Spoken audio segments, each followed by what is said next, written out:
아멘. 귀한 찬양 감사합니다. 할렐루야. 우리 옆에 계신 성도님들과 축복의 인사를 하겠습니다. 오늘도 평안하고 행복해 보이십니다. 행복을 나누며 사는 플랫폼 전도의 축복을 누리며 삽시다.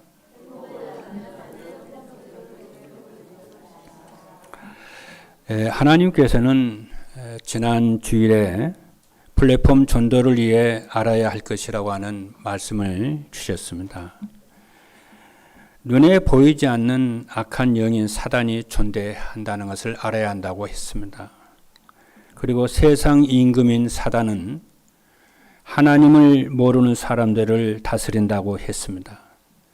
그리고 사단이 교회에서 복음을 듣지 못하게 하고 교회를 무너뜨린다고 했습니다. 그러나 그리스도께서 교회를 천년 만년 동안 지키실 줄로 우리 언약을 잡아야 될 줄로 믿습니다. 오늘 본문에 있는 말씀은 초대교회 내부에서 처음 일어난 갈등입니다.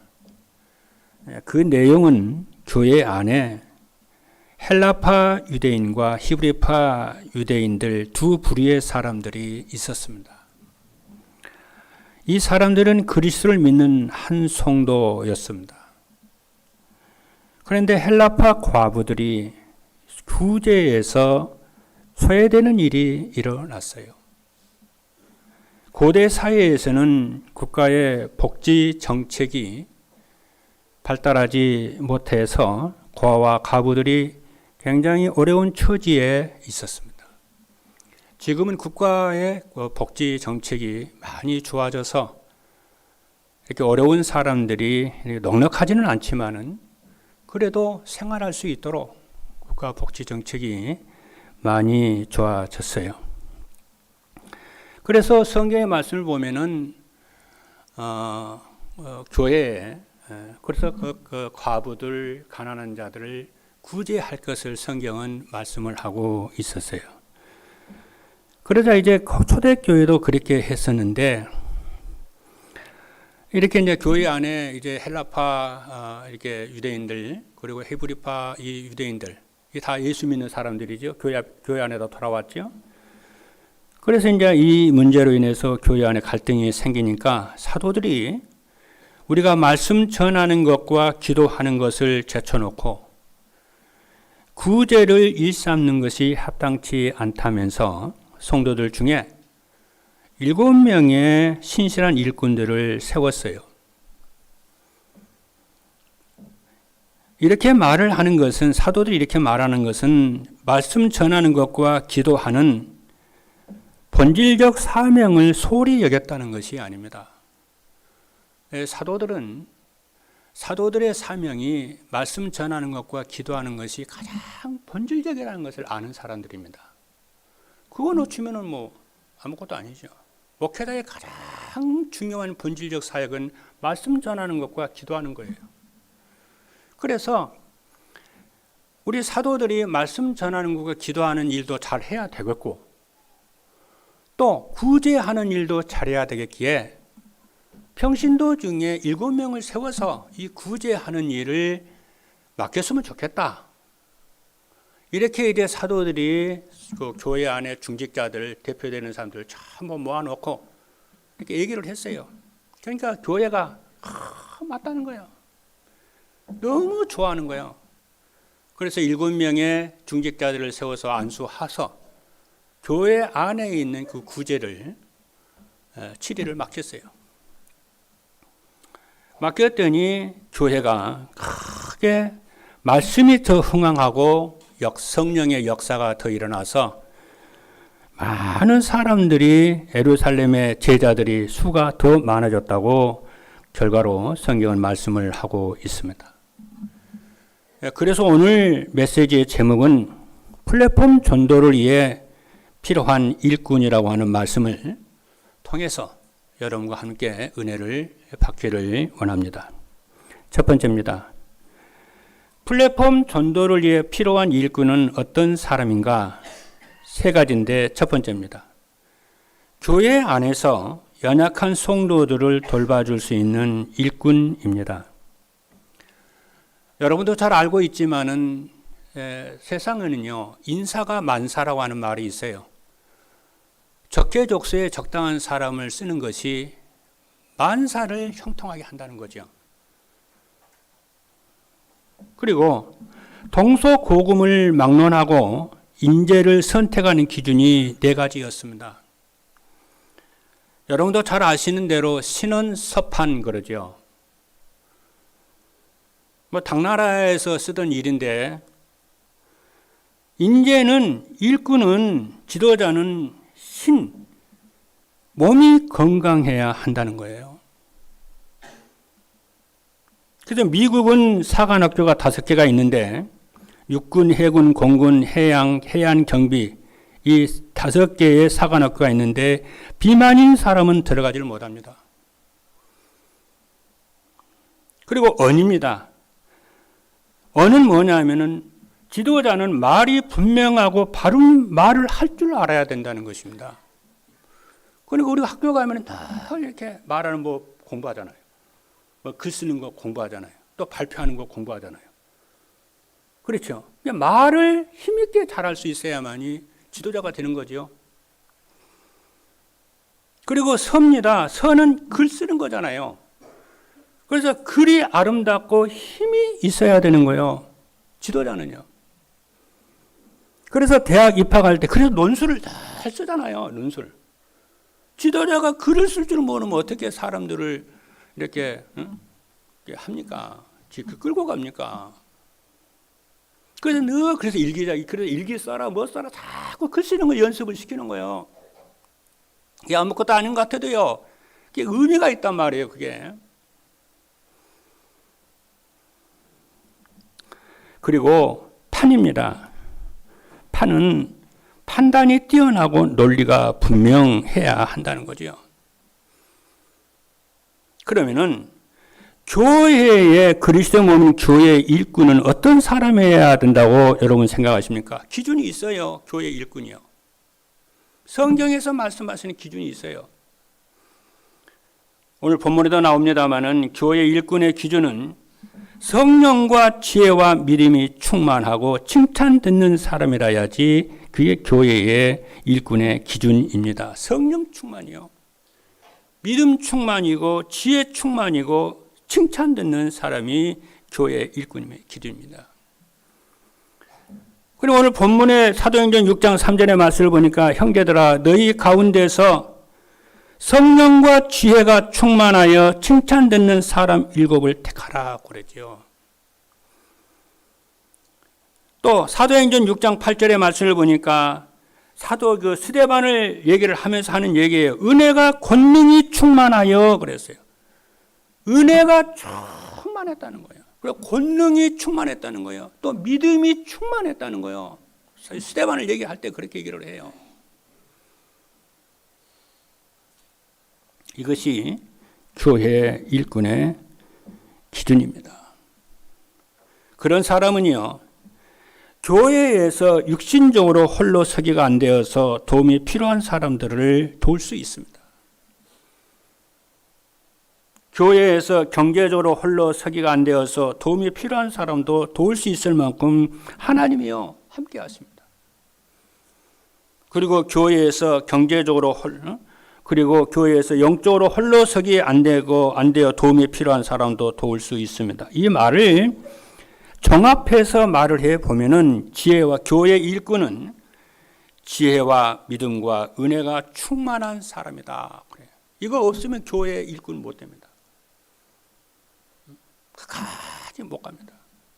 굉장히 중요한 메시지 하면서 쭉 이제 조금 풀어 나가 보겠습니다만은 둘째입니다. 교회 일꾼은 교회에서 필요로 하는 일꾼은 어떤 사람이라야 되느냐 하면은 강단에서 오직 복음이 선포될 수 있도록 목사님을 돕는 일꾼이라야 됩니다. 이런 설교를 하려면요, 목회자에 대한 설교하려면 저는 참 힘들어요. 마치 제가 목사다 보고 내가 설교를 하다 보니 나한테 뭐 좀 잘 돼 주라고 하는 것처럼 하는 것 같아가지고 참 할 말을 잘 못합니다. 그럼 오늘 같은 경우는 말을 안 할 수가 없어요. 또 여러분이 이해를 하시고 잘 듣기를 바랍니다. 세상에서요, 성공한 사람은 집에 돌아오면은 자녀들이나 가족들에게 친절하고 어질게 대합니다. 세상에 성공한 지도자들은 가정에 딱 돌아오면은 자기 가족들과 자기 자녀들에게 어떻게 대해요? 친절하고 어질게 대한다니까요. 그러나 그렇지 않는 사람은 집에 오면은요, 식구들을 구박하고 소리 지르고 막 그래요.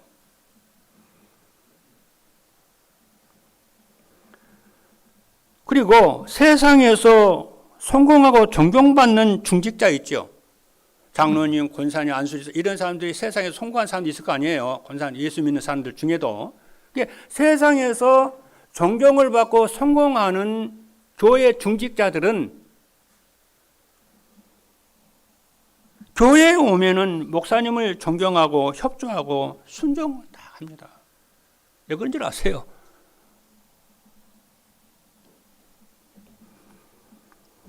지도자의 어려움을 알기 때문에 그래요. 그리고 하나님, 목사님, 하나님의 일을 한다는 것을 알고 있기 때문에 교회에 오면은요, 목사님을 존경하고 사랑하고 순종하고 그래요. 뭐 목사님이 자기보다 뛰어나서 그런 것보다 그런 것도 있을 수 있지만은 그렇지 않아도 존경하고 사랑하고 순종을 해요. 왜? 하나님의 일을 하고. 왜냐? 성경은 뭐라고 그럽니까? 목사를 주의 종이라고 그러고 하나님의 사자라고 그러잖아요. 하나님의 일을 한다는 걸 알기 때문에 지도자의 어려움을 알잖아요.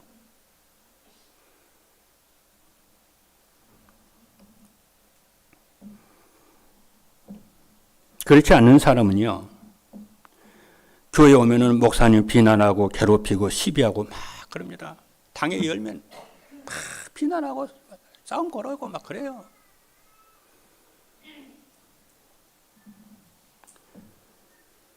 그런데 응답받는 일꾼들은요, 그런 사람들로부터 지켜주고 힘을 주고 보호자 역할을 합니다.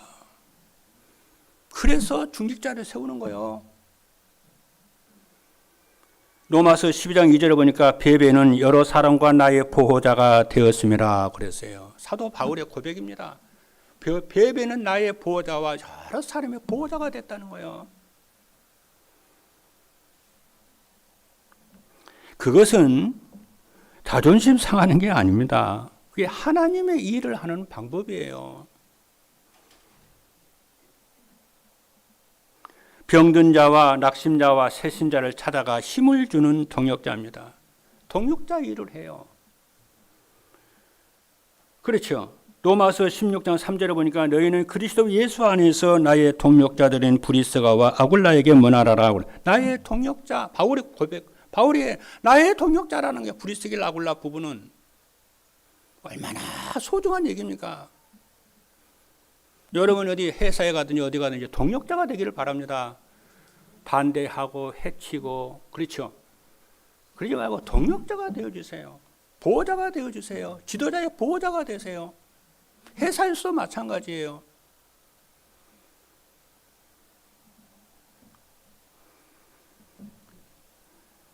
그리고 목사님이 육신 문제로 고민하지 않도록 해주는 식주인입니다. 로마서 16장 23절입니다. 나와 온 교회의 식주인 가이오도 이렇게 말씀을 합니다.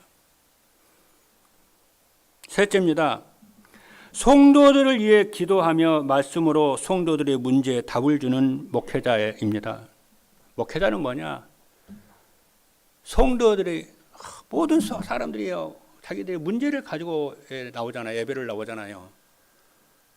그러면 목회자는 성경 속에서 성도들의 문제에 대한 답을 주잖아요. 그 방향을 이렇게 전달하잖아요. 그게 기도 제목 중에 그게 기도 제목이에요. 목사의 기도 제목은 그겁니다.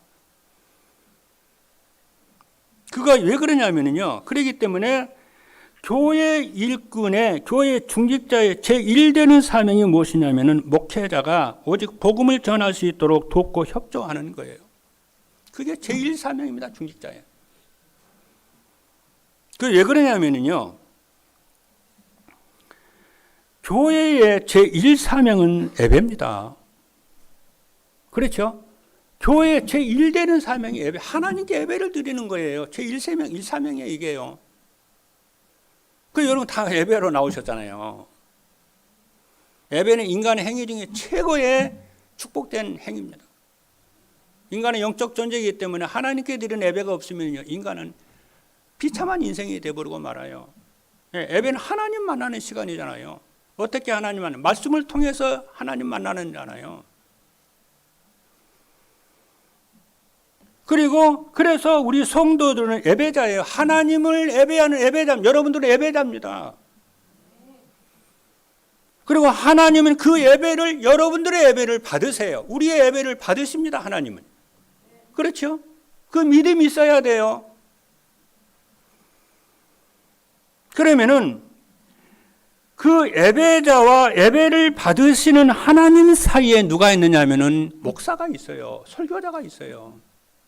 왜 설교자, 예배자와 하나님 사이에 설교자가 왜 있어야 되죠? 왜 목사가 있어야 되는 거죠?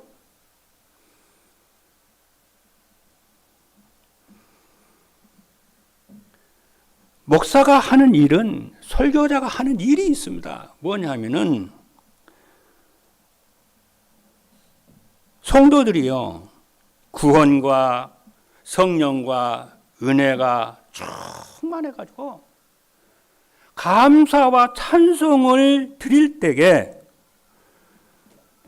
성도들이 행복하고 감사하고 은혜를 받아요. 우리가 예배하러 나올 때는 내가 하나님께 은혜를 받는 것도 있지만은요, 내가 하나님께 드리는 거잖아요. 감사함으로, 찬송함으로 지금까지 나의 삶을 인도하시고 나를 구속하시고 그 하나님께 내가 예배를 드리는 거잖아요. 그렇잖아요. 근데 성도들은요, 그게 쉬운 것 같지만은 성도들은 그런 마음과 심정으로 예배 나올 수가 쉽지가 않아요. 삶 속에서 여기에 이런 일에 부딪히지 저런 일에 부딪히지, 이런 인간관계에 저런 일에 막 부딪히다 보니 그런 감사한 마음과 찬송하는 마음으로 믿음으로 하나님 옆에 나와서 예배를 드려야 됨에도 불구하고 그것이 안 되는 거 있죠.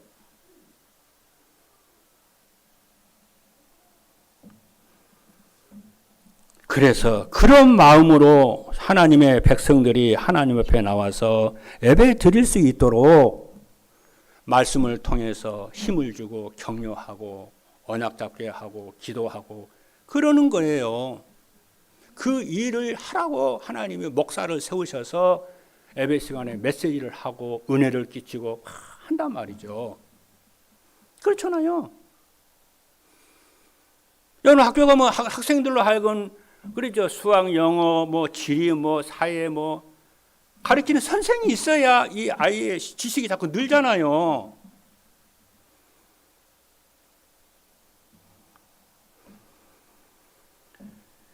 그 일을 하기 때문에 목회자가 하는 일을 돕는 거예요.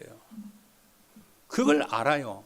은혜 받는 사람은, 이 응답을 받는 사람은 그 수고와 그 소중함을 알기 때문에 협조하고 돕고 그러는 거예요. 그게 하나님의 일이요. 그게 중직자가 하는 일입니다. 그래서 성도들의 말씀 안에서 모든 문제에 대한 안전한 답을 얻도록 우리가 점칠 수는 없잖아요. 성도들이 어떻게 점을 치고 삽니까? 성경이 하나님의 말씀인데, 예언의 말씀인데 말씀 속에서 답을 찾아야죠. 그래 인생 방황하지 않잖아요. 그리고 설교 말씀 속에서 인생의 방향을 찾아야 되고 힘을 얻어야 되잖아요. 성도들이. 그래야 현장에서 정복을 하고 그러지요. 그래야 응답받을 거 아닙니까? 성도들이. 그래서 세계복음하고 그러는 거 아닙니까? 그래야 가정을 살리고 사회를 살리고 직장을 살리고 그러는 거 아닙니까? 그래서 목회자의 기도는 성도들의 문제에 대한 답을 말씀 안에서 찾는 것입니다. 이것을 목회자가 성도들의 이러한 문제를 돕지 못한다면 성도들은요, 영과 마음이 소리 없이 죽어가요. 역사적인 증거입니다. 지금은 캐톨릭이요. 많이 좋아졌어요. 그러나 중세 시대 때 여러분들 역사 세계사 공부해서 여러분이 아시겠습니다만은 중세 시대 때요. 가톨릭은 예배를 미사라고 그래요. 그렇죠? 미사는 뭐냐면 성찬 예식, 성례식을 하는 게 미사예요. 지금은 좀 메시지가 좀 있습니다만 옛날에는 메시지가 없었어요. 하나님의 말씀이 없었어요. 미사, 성찬식과 세례식이 있었어요. 근데 그 성찬식, 세례식도 성경을 읽어도 라틴어, 그리고 이 미사를 집례를 해도 라틴어로, 예, 라틴어가 거룩한 언어라는 거예요. 일반 세계의 모든 언어는 이게 하나님께 예배 시간에 드리는 이거 거룩한 언어가 아니라는 거예요. 그럼 어떤 일이 벌어지겠습니까, 여러분? 예배 시간에, 미사 시간에 성도들은 무슨 말을 하는지 몰라요. 성경을 읽어도 라틴어로 하니까 못 알아듣지, 집례를 해도 라틴어로 하니까 무슨 말을 하는지 몰라요. 예배를 드리는 거 아니에요. 예배 구경이에요. 그렇죠. 사제들이 예배 구경만 해요. 무슨 은혜가 되고 감동이 되고 아멘이 되고 감사가 됩니까? 못하는 거예요. 그러니까 마음이 어떻게 되겠어요? 교회 안에 우상만 가득한 거예요. 그래서 하나님이 있어야 그 자리에 교황이 앉아 있고요. 그리스도가 있어야 그 자리에 마리아가 있고요. 그렇죠. 그리스도가 있어야 그 자리에 사제들이 있고요. 그래서 마리아 이름으로 기도하고, 그러죠. 하나님께 영광을 돌려야 되는데 교황이 그 영광을 받고요. 그래. 그러니까 교회가요, 말이 아니에요. 그래서 우상의 소굴이라고 그런 거예요. 종교 개혁자들이. 그러니까 그래가지고 어떻게 세상을 살리고 세상의 빛의 역할을 합니까? 성도들이 은혜를 못 받는데, 진리를 못 깨닫는데, 말씀에 따라서 살면 반드시 승리하는데 말씀을 못 깨닫는가. 그래서 칼빈과 루터가 종교 개혁을 하기에 이르게 됩니다. 그래서 우리가 예배 시간에 그 나라의 언어로 설교해라. 성경도 그 나라의 언어로 번역을 해라. 그리고 예배 시간에 사제들만 예배하는 것이 아니고 장로들이 기도해라. 성도들도 찬양대만 찬양을 해라. 그래서 사제들과 평신도들이 하나가 되어져서 하나님 예배를 드리는 거예요. 그게 종교개혁입니다. 그게. 그래서 우리가요, 하나님의 놀라우신 은혜로 이렇게 예배를 드리고 우리가 아는 언어로 우리가 아는 예배 성경 말씀을 읽고 말씀을 듣고 찬양을 하고 장로님들이 기도하고, 이게 최고의 축복인 줄로 믿기를 주님의 이름으로 축복합니다. 여러분들이 우리가 지금 최고의 하나님 은혜 속에 있다니까. 중세 시대 때는 이러지를 못했어요. 그렇죠. 제가 지금 캐톨릭 욕하는 거 아닙니다.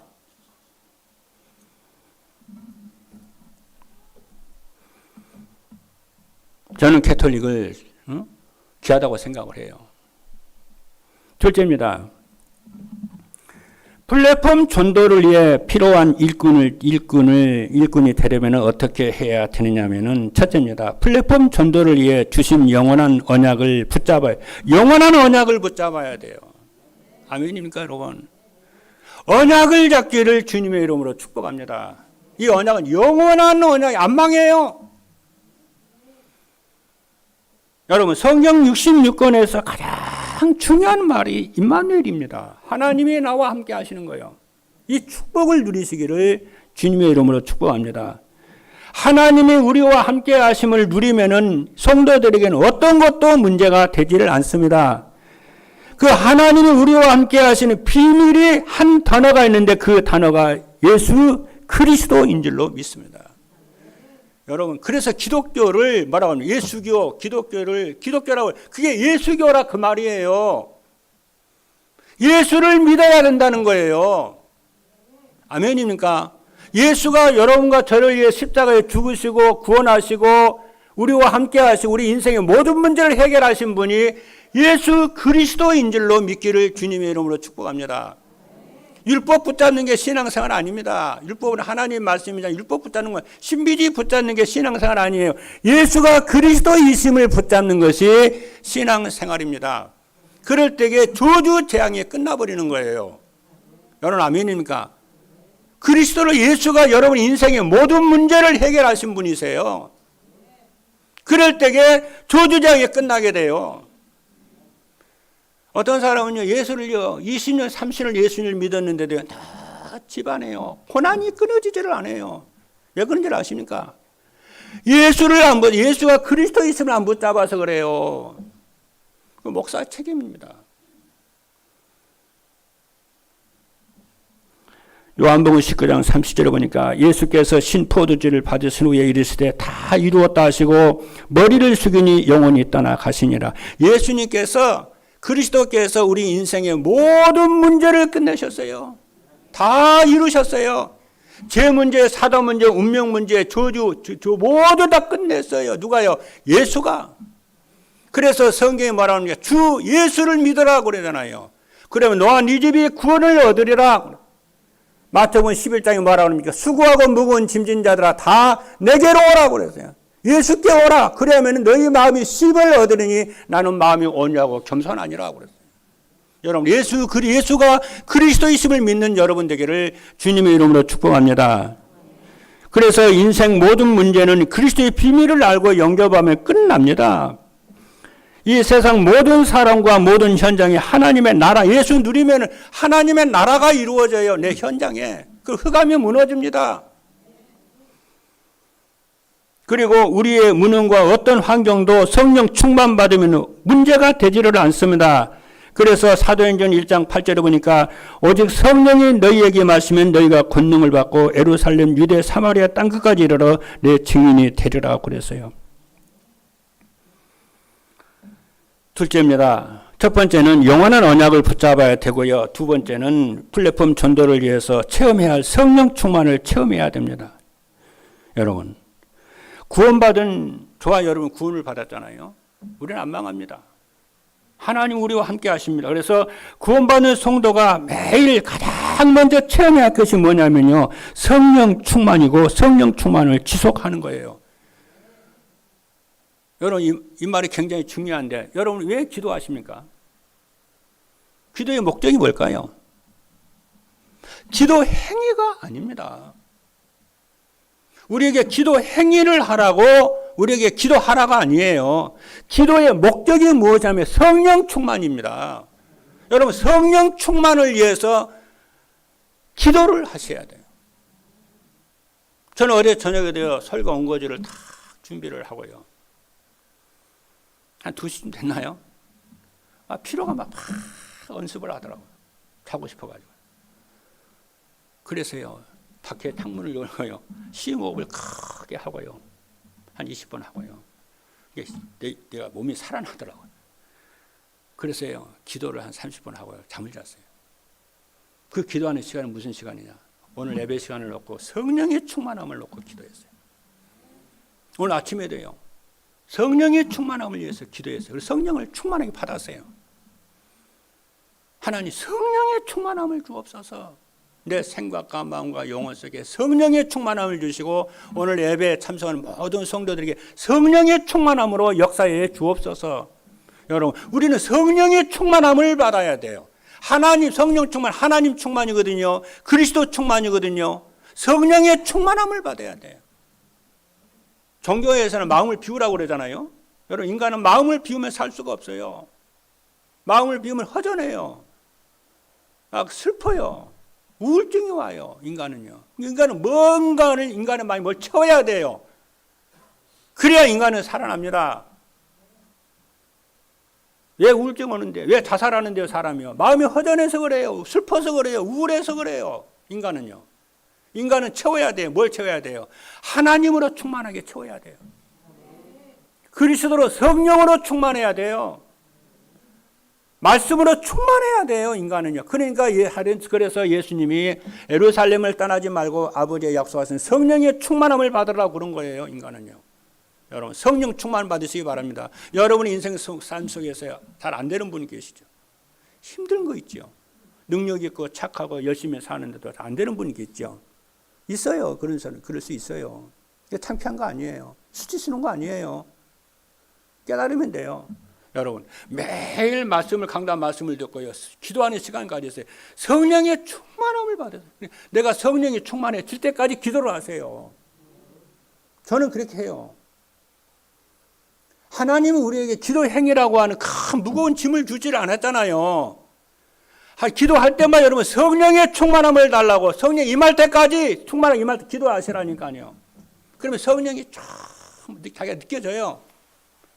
아, 성령이 충만해졌구나. 나와 교회와 여러분의 업에 여러분 현장에 성령이 하나님의 나라로 충만하도록 집중으로 기도해 보세요. 그러면은 오력이 영력, 지력, 체력, 경제력, 오력이 회복될 줄로 믿습니다. 오늘부터 해보세요, 여러분. 그러면 여러분의 뇌가 살아나고 몸이 살아나고 여러분이 살면요, 여러분 가정 삽니다. 여러분이 살면 여러분의 업도 살아납니다. 여러분이 살면 경제도 살아나고 건강도 살아나고 자녀들이 전부 살아요. 이렇게 쉬운 게 어디 있습니까, 여러분?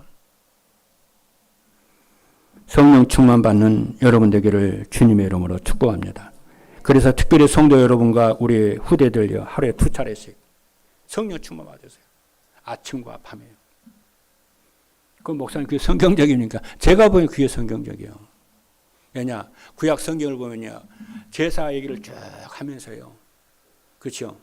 하제를, 하목제 있잖아요, 번제 있잖아요. 번제를 아침에도 드리고 저녁에도 드렸어요. 또 불 있잖아요. 불을 킬 때도요, 그렇잖아요. 아침에도 하고 밤에도 하고. 그렇죠? 그래서 유대인들 사도들은 하루에 3차례씩요, 자 기도하는 거죠. 그거 가지고 전 세계를 살린 줄로 믿습니다. 여러분 이제 영이 다 살아납니다. 세 번째입니다.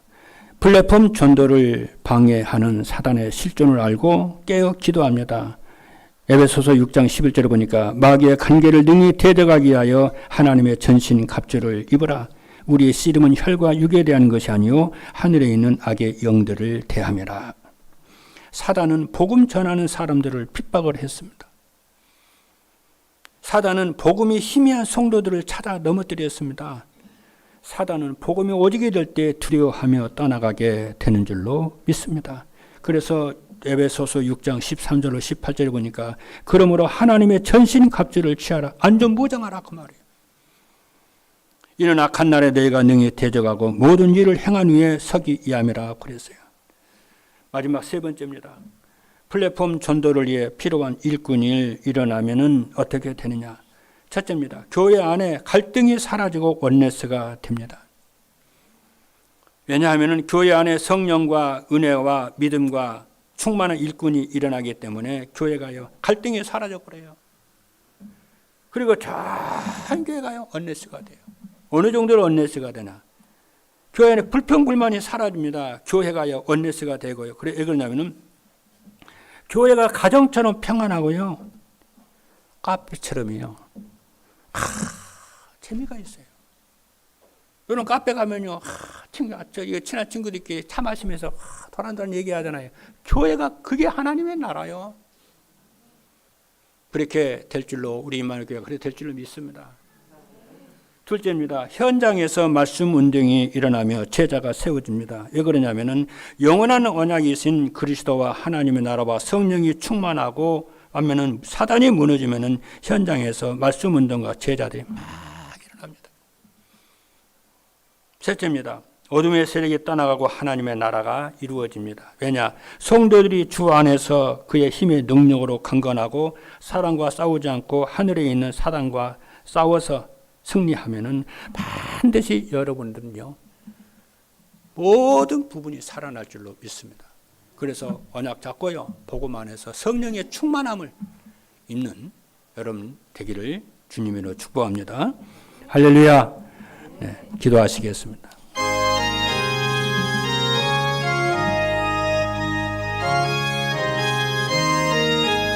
살아계신 하나님 감사합니다. 오늘 또 하나님 우리에게 성취될 말씀을 주셔서 감사합니다.